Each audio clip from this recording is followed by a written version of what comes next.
Em 2024, o Batman completou seus 85 anos, e a DC Comics se estabeleceu o dia 21 de setembro para comemorar o dia do Batman. Para celebrar essa data maravilhosa, nós ranqueamos todos os filmes live action do Batman, do pior para o melhor, excluindo aí os filmes animados, como Batman Máscara do Fantasma e o Lego Batman. Normalmente a ordem da lista será do pior para o melhor, sempre lembrando que essa é uma bate-opinião nossa, e vocês podem discordar ou concordar nos comentários logo abaixo. Vamos lá?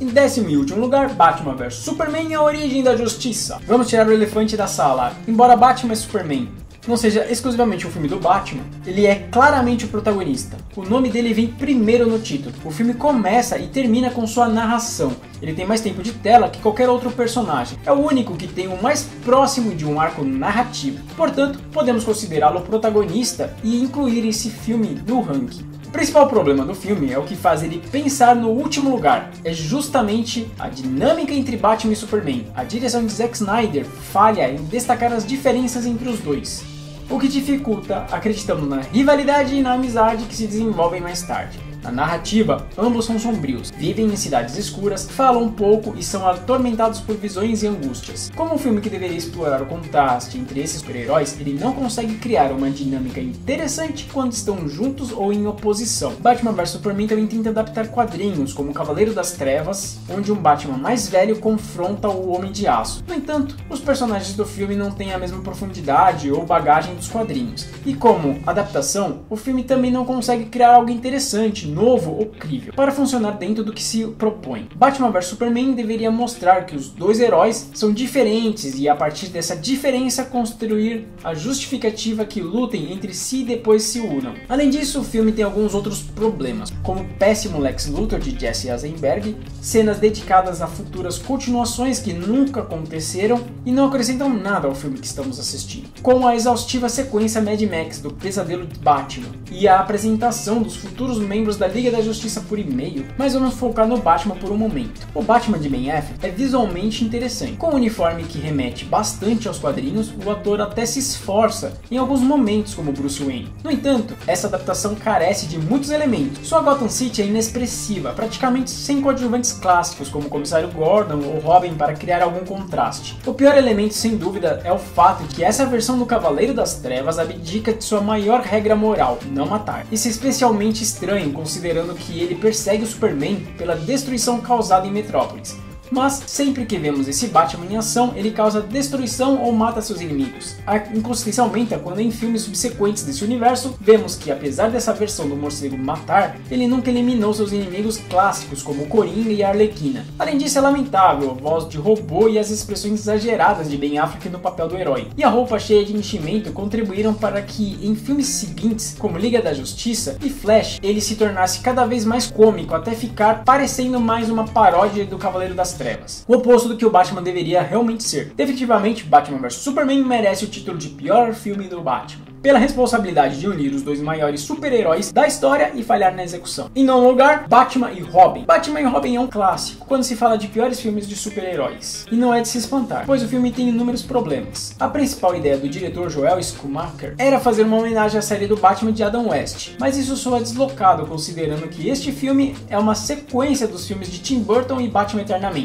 Essa posição como sequência torna difícil aceitar todos os exageros com o bate-cartão de crédito, as infames piadas do Sr. Frio sobre gelo e ele dançando de pantufas, entre outros. Toda essa comédia e exagero não parecem pertencer ao mesmo universo que vimos antes e prejudicam que o filme, quando tenta ser sério, seja nas motivações dramáticas do Sr. Frio, que congela sua esposa em busca de uma cura, ou na narrativa de Bruce Wayne enfrentando a perda de Alfred para a mesma doença que aflige a esposa do Sr. Frio, um paralelo que teria funcionado se o filme soubesse equilibrar melhor seus tons. Além disso, a atuação fraca de George Clooney como Batman, combinando com a irritante dinâmica entre ele e o Robin de Chris O'Donnell, torna o filme ainda mais difícil de assistir. Infelizmente, esta última entrada nos filmes do personagem nos anos 90 falha em construir algo crível, parecendo apenas um puro exagero. A própria estética do filme se distancia dos filmes anteriores. E no final, ele mais parece um gigantesco comercial de brinquedos de tão plástica. Sem dúvidas, o filme merece essa posição entre os piores. Em oitavo lugar, Batman, o Homem-Morcego. Deixando a redundância do título de lado, o filme é uma extensão do icônico seriado de Adam West, com o herói titular Burt Ward como Robin. Robin,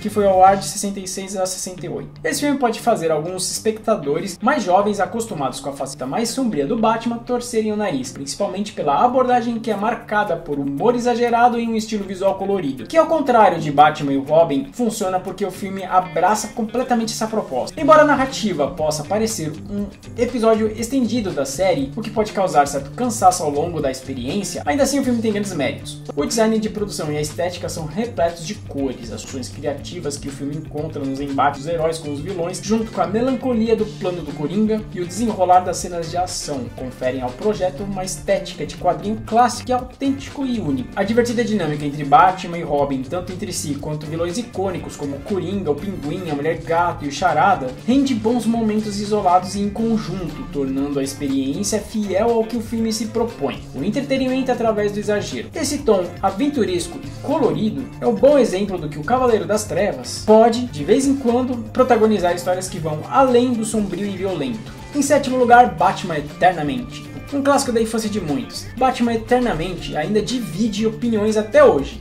Mas, sejamos honestos, este é o primeiro filme onde sentimos que o Cavaleiro das Trevas é realmente o protagonista da história. Ao contrário dos filmes de Tim Burton, onde a atenção estava mais voltada aos vilões do que os outros personagens, Val Kilmer, no papel principal, não decepciona. Ele consegue fazer uma transição convincente entre Batman e Bruce Wayne e toda a sua narrativa sobre superar a culpa que sente pela tragédia que matou seus pais e é bem conduzida. Batman Eternamente também se afasta no tom sombrio e abraça uma abordagem mais aventuresca, embora contenha uma ou outra insinuação mais adulta, principalmente na relação do herói com a personagem de Nicole Kidman. É um filme mais leve do que os de Tim Burton, por exemplo. Ele tem seus problemas, principalmente o Duas Caras Tommy Lee Jones, que é cafona no mau sentido, e parece mais uma tentativa do autor de imitar o Coringa, que não funciona. O próprio Robin, de Chris O'Donnell, também não convence muito, e toda sua dinâmica com o Batman é bastante esquisita. Por outro lado, o filme é uma aventura sólida, e o Charada de Jim Carrey é um vilão divertidíssimo de assistir. A parte estética também é memorável, a Gotham continua gótica, mas desta vez a cidade é cheia de arquiteturas exageradas e gigantescas, que ajudam a construir essa sensação de fantasia, como uma cidade que só poderia sair de uma página de quadrinhos. Apesar de seus defeitos, Batman Eternamente não faz feio e merece seu lugar na lista. Sexto lugar, Batman: O Retorno. Esse é um daqueles filmes que, mesmo que você não aprecie tanto, é impossível esquecer. Isso é mérito da estética de Tim Burton, fortemente influenciada pelo expressivo alemão, continua a retratar Gotham City com sua arquitetura exagerada, sombras profundas e luzes fortes.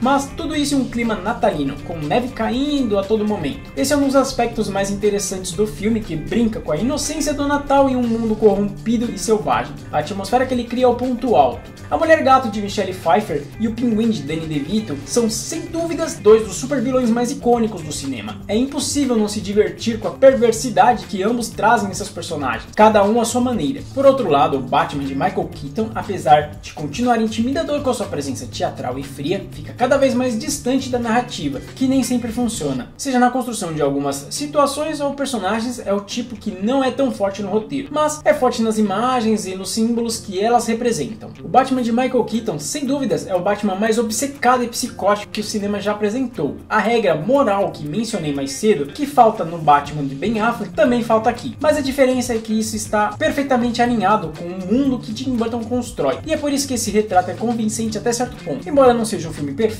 ele consegue novamente construir uma experiência muito imersiva e memorável, que garante o seu lugar nessa lista. Em quinto lugar, Batman: O Cavaleiro das Trevas Ressurge. Divisível para alguns, amados por outros, Batman: O Cavaleiro das Trevas Ressurge é, sem dúvida, uma conclusão satisfatória para a trilogia dirigida por Christopher Nolan. O filme adapta a clássica saga dos quadrinhos, A Queda do Morcego, onde Bane quebra o Batman e espalha o caos em Gotham, enquanto também brinca com elementos de O Cavaleiro das Trevas de Frank Miller. Mas Nolan não para por aí. Ele mantém a seriedade da jornada do herói mascarado e ainda faz várias referências ao romance Um Conto de Duas Cidades, de Charles Dickens. Isso fica claro na ascensão de Gotham sob o domínio de Bane, que lembra o terror da Revolução Francesa, com tribunais caóticos e promessas de liberdade. Nolan aproveita para explorar o tema do poder de ideologia como uma arma de controle, enquanto consolida o Batman não só como um herói, mas como uma lenda e uma inspiração para toda a cidade. O filme é cheio de cenas memoráveis, como a luta entre Bane e Batman,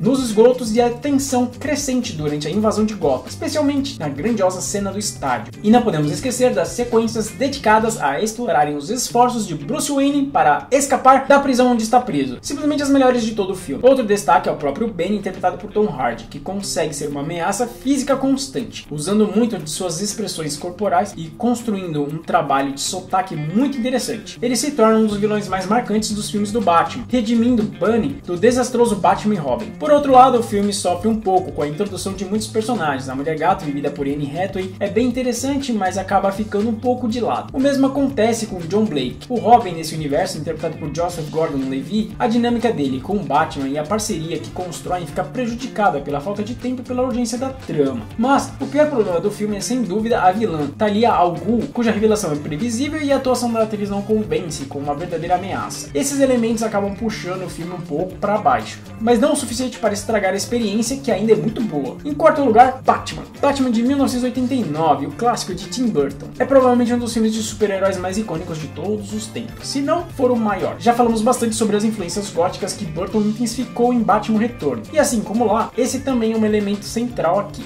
No entanto, Batman de 89 tem uma pegada ainda mais teatral e dramática. A primeira aparição de Batman abrindo suas asas como um espectro e o embate final contra o Coringa em uma catedral são momentos que capturam bem o charme desse clássico. Ao contrário de outros filmes do Batman que vieram depois, este não se preocupa em dar explicações detalhadas sobre o herói, ele simplesmente existe em Gotham City e ponto. O trauma de infância dele só é revelado mais tarde na narrativa. Michael Keaton entrega uma performance fascinante. Seu olhar e suas expressões por baixo da máscara dão ao Batman uma imponência e teatralidade que o tornam único e hipnotizante. Cada cena em que ele aparece, mesmo todo rígido de armadura ou pilotando um Batmóvel, é construída com habilidade, criando momentos memoráveis. Embora o filme tenha alguns tropeços na história, esses acertos são tão impactantes que os problemas acabam não comprometendo a experiência. E claro, não dá para esquecer o Coringa de Jack Nicholson, que rouba a cena várias vezes. Sua interpretação reúne tudo que torna o Coringa um adversário memorável.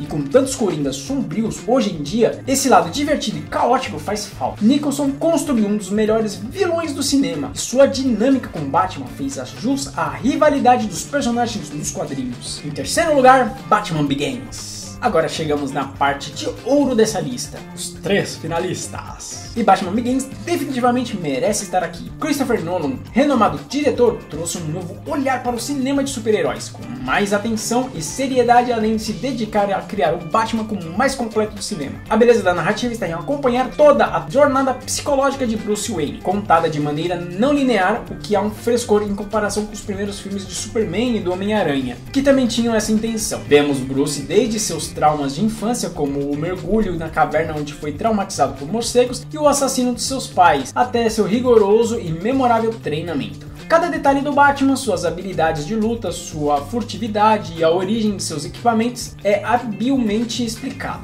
Não só para esfregar realismo e seriedade na nossa cara, mas para nos fazer acreditar no Batman e no mundo em que ele vive. Se o Cavaleiros das Trevas, o filme seguinte, é tão aclamado, é porque a visão de Nolan para o personagem foi estabelecida tão bem aqui. O elenco é um show à parte. Christian Bale retrata Batman com uma seriedade inédita até então. Vemos a vulnerabilidade do personagem, sua dor, raiva e controle, e o mais genial é como o ator consegue fazer a transição de Bruce para Batman, sem criar dois personagens opostos, mas sim mostrando como essa personalidade se adapta a diferentes momentos e contextos. E o que dizer ao Alfred de Michael Caine, ou de Gary Oldman como Jim Gordon, que parece ter saído direto dos quadrinhos. O filme pode pecar um pouco em alguns aspectos, como as cenas de ação, que não são tão bem editadas ou filmadas quanto os filmes anteriores, mas a narrativa de seus momentos memoráveis e principalmente o que ele se propõe a fazer, construir a jornada de Bruce Wayne como Batman, são executados com louvor. Em segundo lugar, Batman, o Cavaleiro das Trevas. O Cavaleiro das Trevas é discutido a rodo quando se fala nos melhores filmes de super-heróis de todos os tempos. E não é à toa, a narrativa se desbruça em um dos quadrinhos mais populares do herói, Batman, a Piada Mortal, e faz paralelos com a tensão que os Estados Unidos viviam na época, com a ansiedade pós-11 de setembro, paranoia e terrorismo. O filme não só explora as diferenças entre Batman e o Coringa, sua rivalidade onde o vilão testa a moralidade personalidade do herói até o limite, mas também não tem medo de mostrar o herói falhando e chegando ao limite de sua paranoia, como no clímax, onde o Batman começa a vigiar todos os celulares e comunicações dos cidadãos de Gotham para encontrar o Coringa. É um filme que aborda uma situação histórica, cultural, ao mesmo tempo em que explora temas clássicos de histórias do Batman, unindo o melhor de dois mundos. A evolução do primeiro para o segundo também é evidente. O cuidado com as cenas de ação, com a abertura do banco e a perseguição do carro de Harvey Dent, que são grandiosas e bem executadas. As lutas corpo a corpo como Batman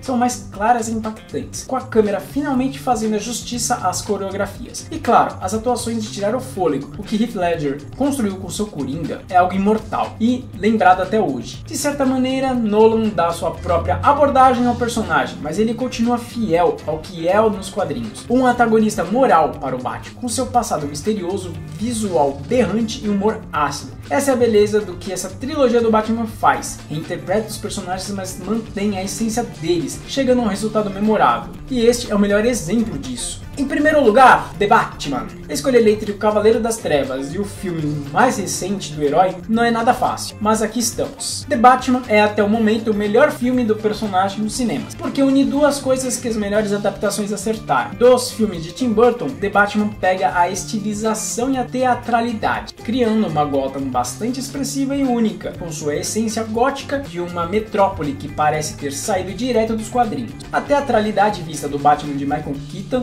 e em outros personagens retorna aqui, dando ao Batman uma presença marcante em cada cena. O herói que está presente a todo minuto no filme é carregado de personalidade, construindo uma forte identidade em como se move e se expressa naquela fantasia. Por outro lado, The Batman pega a seriedade narrativa que Christopher Nolan apresentou, trazendo um vilão com raízes fortemente ligadas a questões atemporais e profundas. O Charada e suas motivações exploram como a percepção de um mundo injusto e corrupto pode transformar indivíduos instáveis em verdadeiras ameaças. Dessa forma, o cineasta Matt Reeves cria um paralelo interessante entre o próprio Batman e seu inimigo, como se fossem espelhos um do outro. A jornada de Batman, que vai de um vigilante vingativo a um herói que representa a esperança de sua cidade, é perfeitamente conduzida, quase como uma resposta à controvérsia versão do Batman de Ben Affleck. Em muitos aspectos, o filme explora profundamente a mentalidade e moralidade do herói dentro desse conto investigativo. A estética de Matt Reeves, assim como a de Burton, é um show à parte. A cinematografia, cores e os cenários tornam este talvez um dos filmes mais atmosféricos do personagem. E o que falar da interpretação de Robert Pattinson. O ator se provou no papel, sendo o que mais apareceu em cenas fantasiadas como Cavaleiro das Trevas. De fato, entendendo o que outros grandes interpretações do herói fizeram, ele colocou toda a sua expressividade nos olhos e no trabalho corporal, entregando um dos Batmans mais completos psicologicamente e também o mais próximo da psique que vemos nos quadrinhos, explorando desde seus momentos mais paranoicos como investigador até sua sagrada regra de nunca matar seus inimigos. O lugar na lista não poderia ser mais justo, afinal The Batman entendeu tudo o que funcionou nas melhores adaptações do herói e uniu tudo para construir algo único, estilizado e atmosférico. O resultado foi não só um dos filmes de super-heróis mais interessantes dos últimos anos, mas o melhor filme do personagem. Mas e vocês, gostaram da lista? Deixe nos comentários qual é o seu filme favorito do Batman. E feliz Batman Day! Nos vemos no próximo vídeo. Fui!